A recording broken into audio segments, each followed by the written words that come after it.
As an agent, I say, okay, I'll take you out without a pre-approval, which I don't do.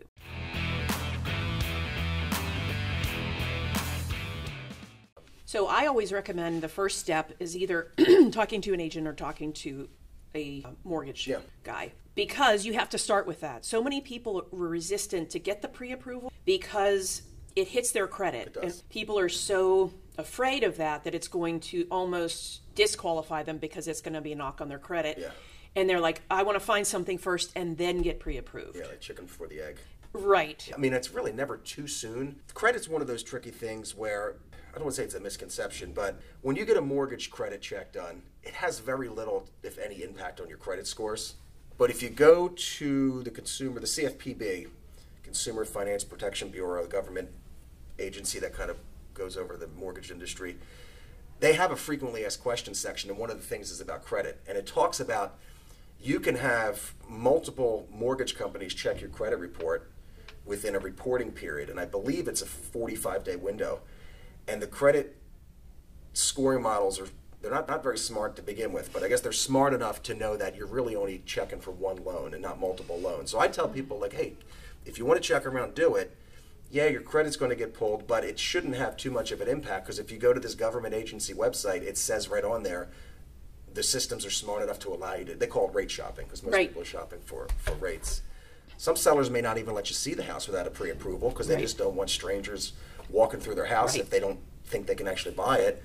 But if you want to make an offer and you're not prepared, you may have just lost that house because somebody else was. The pre-approval, from my standpoint, I like to get in advance for this reason. Because a lot of people say, oh, the mortgage is $1,200. That's what I pay in rent. But they're not thinking the other factors, because there's a lot that goes into it, and a rate change can affect that. For me, I like to have it because then I know what my constraints are.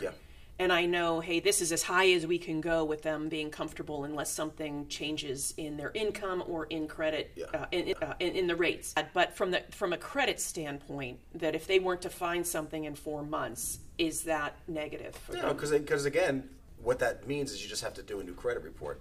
And it'll show as another inquiry, but it shouldn't have really much of an impact on the scores. Because I've had this happen too, where somebody says, all right, I make $100,000 a year. Perfect. I'm going to do a pre-approval when I find the house. Great. So they find the house, they come back and do the pre-approval. They literally do make $100,000 a year, but it's on a commission job they just started 2 months ago.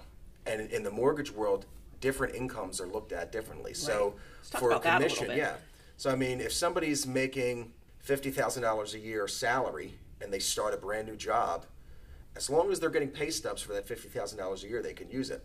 Now, if that person making $50,000 a year decides to go into car sales, and in the first 3 months they're tracking to make $200,000 a year, they feel great, I'm going to go out and buy a huge house.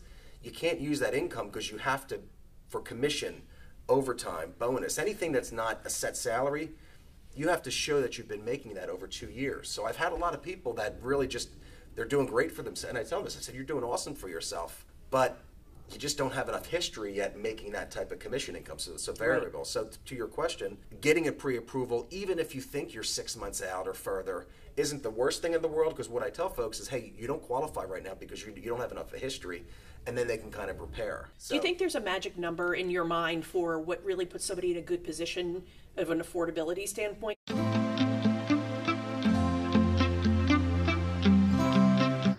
Hey, thank you so much for watching. Please like and subscribe to help the channel grow and get more great information to you. See you next time.